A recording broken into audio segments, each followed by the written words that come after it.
Welcome to the Sam and Joe VA Show, where we teach women just like you how to start and scale a thriving virtual assistant business. We're your hosts, Sam and Joe, and get ready to have the control, flexibility, and freedom you've always dreamed of. Welcome to episode 110.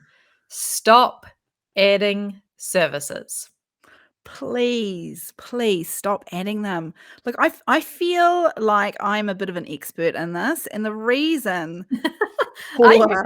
for my thoughts on that is because this was me. This was me not only when I first started out.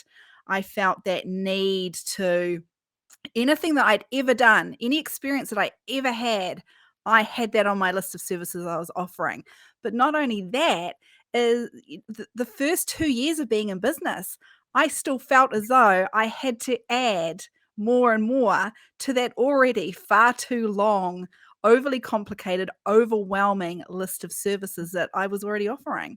Mm-hmm. So I've been there, done that, learnt from it, got the badge. I'm a recovering, adding services, virtual assistant. No longer.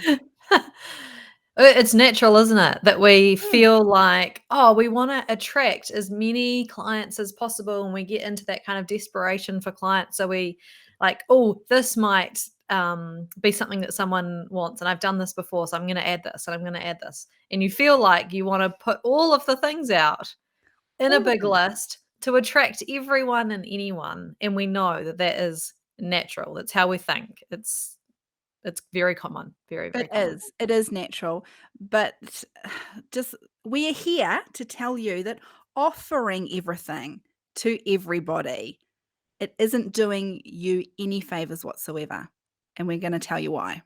It has the exact opposite effect to what you want. Complete opposite. Just because you can do something doesn't mean you should be doing it. It doesn't mean it should be on that official list of services that you're putting out there. Yeah.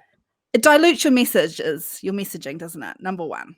Oh, number one, absolutely. Your messages become generic and you start trying to encompass all of your services in kind of a wishy-washy message that doesn't attract anyone.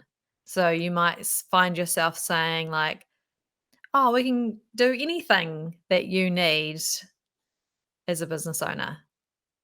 That's a big call, anything.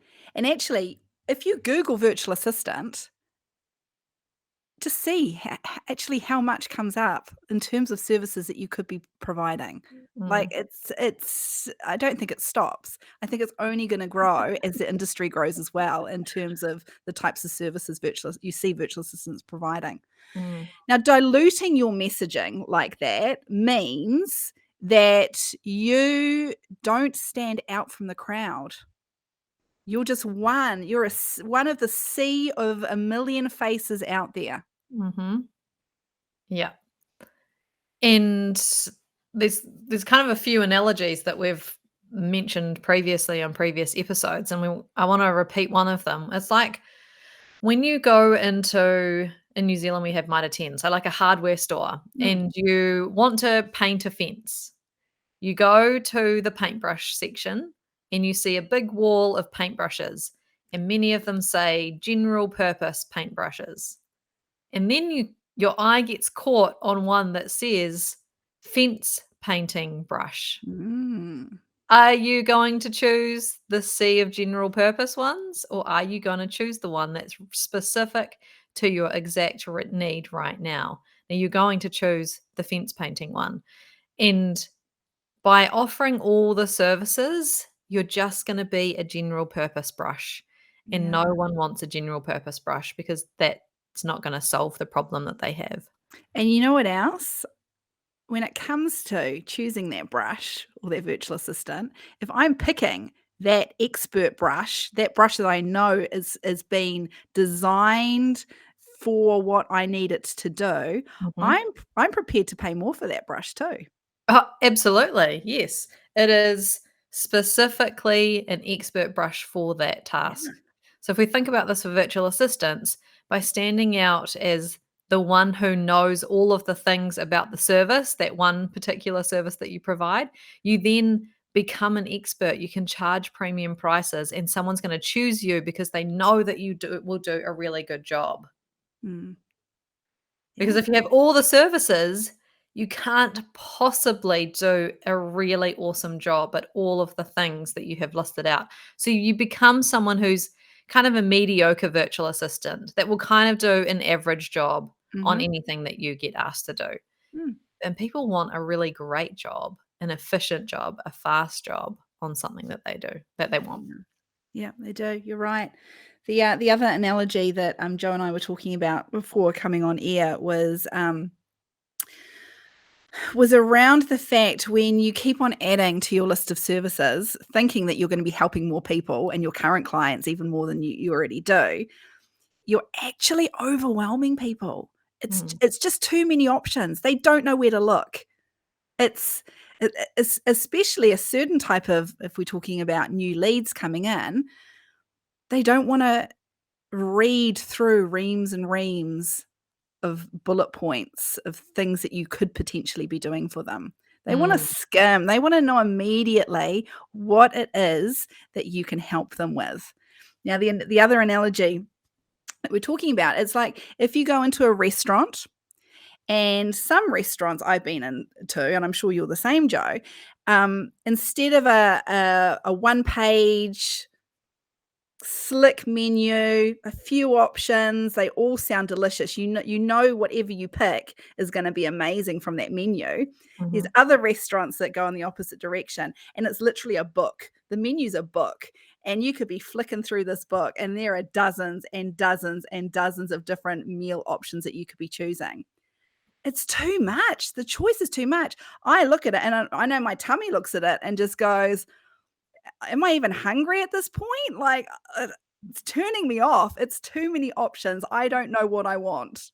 And they just blend into a nothingness, right? A sea of like, I don't know, of overwhelm. I don't know what I'm gonna have. I don't know the difference between any of these things. Yeah. And yeah, by And having how and also how do I know that the chef in the back is gonna cook every single one of those dozens and dozens and dozens of meal really well? Because I want a good meal. I don't want a mediocre meal. I want a really good one. yeah, that's a really great point.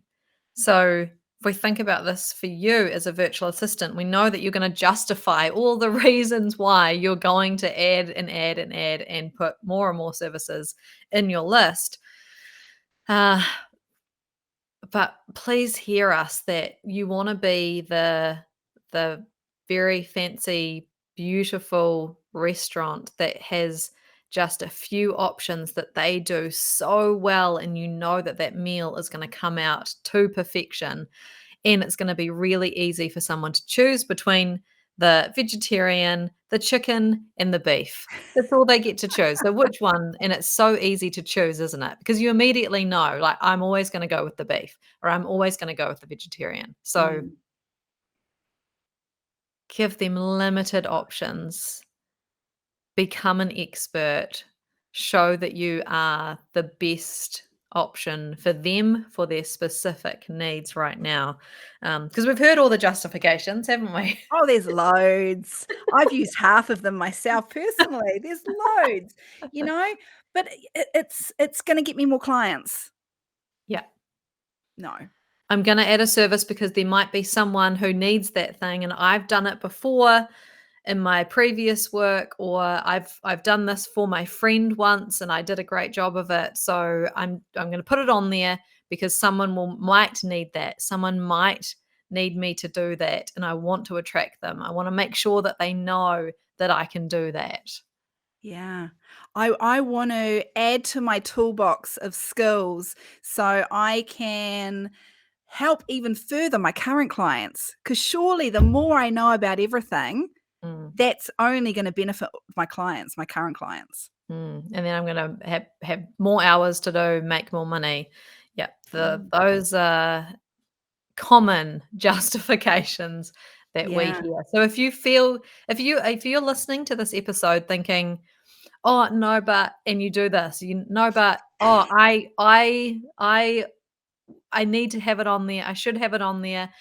But, and you're not hearing or agreeing with us right now, really, really stop to take a think about what we're saying and how you attract less and less people the more services that you put on your list. Thanks for listening to this episode of the Sam and Joe VA Show. If you'd like to find out more, head to the VA Foundry website to check out the Members Club and the amazing resources, training, and coaching. You can find us at thevafoundry.com.